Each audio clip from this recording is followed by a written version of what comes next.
মাঝরাতে বিমানবন্দর দিয়ে কোনো রকম বাধা বিপত্তি ছাড়াই স্বৈরাচার আমলের দীর্ঘতম সময়ে রাষ্ট্রপতির দায়িত্ব পালন করা আব্দুল হামিদ থাইল্যান্ডে যান।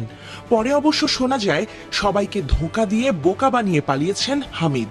সরকারের পক্ষ থেকে দাবি করা হয় তারা এই বিষয়ে কিছুই জানতেন না। এ সময় দায়িত্বে থাকা কয়েকজনকে বরখাস্তও করা হয়। যদিও তাদের সবার দাবি ছিল হামিদকে বিদেশ যেতে দেওয়ার বেলায় তারা সব রকম রাষ্ট্রীয় নিয়ম নীতি মেনেছিলেন, মানে হামিদের থাইল্যান্ড ভ্রমণ কর্তৃপক্ষ জানতেন। হামিদের সেই কথিত পলায়নের পর গর্জে ওঠে রাজপথ।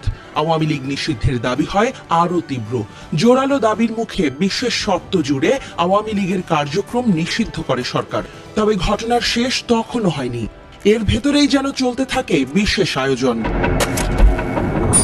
কেবল হামিদ নয়, আরো অনেক আওয়ামী লীগ নেতা ও হাসিনা সংশ্লিষ্টকেও সেফ এক্সিট দেওয়ার ঘটনা ঘটেছে আগে ও পরে।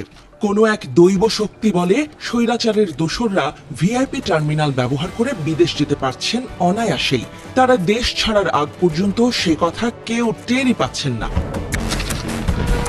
তবে এবার নতুন খেলা শুরু হয়েছে।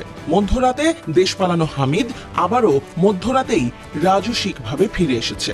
অসুস্থ হামিদ নানা যুক্তিতে মানবিক দৃষ্টি হয়তো পেতেই পারেন, তবে যে হামিদ স্বৈরাচারের বড় তোষণকারী ও সুবিধাভোগী, যিনি রাষ্ট্রপতির মতো গুরুত্বপূর্ণ পদে বসে গোপাল ভাঁড়ের মতো মেধাহীন ভাঁড়ামো করেছেন, তিনি ছাড় পাবেন কোন যুক্তিতে, সে প্রশ্নও তুলেছেন অনেকে। অনেকে মনে করছে হামিদের এই বুক ফুলিয়ে ফেরা কেবল তার ফেরা নয়, এটা আওয়ামী লীগের দাপুটে ফেরার ইঙ্গিত হতে পারে। কোনো একটা চক্র হয়তো স্বৈরাচার আওয়ামী লীগকে ফেরানোর জোর পায়তারা করছে। পলাতক হামিদরা যখন নির্বিঘ্ন ফেরার নিশ্চয়তা পান, তখন অনেকের ভূমিকাই প্রশ্নবিদ্ধ হয়। যে হামিদরা বিরোধী দমনে ছিলেন নো মার্সি মুডে, তাদের প্রতি যখন শর্তহীন উদারতা দেখানো হয়, তখন সন্দেহ ও প্রশ্ন জাগে স্বাভাবিক নিয়মেই।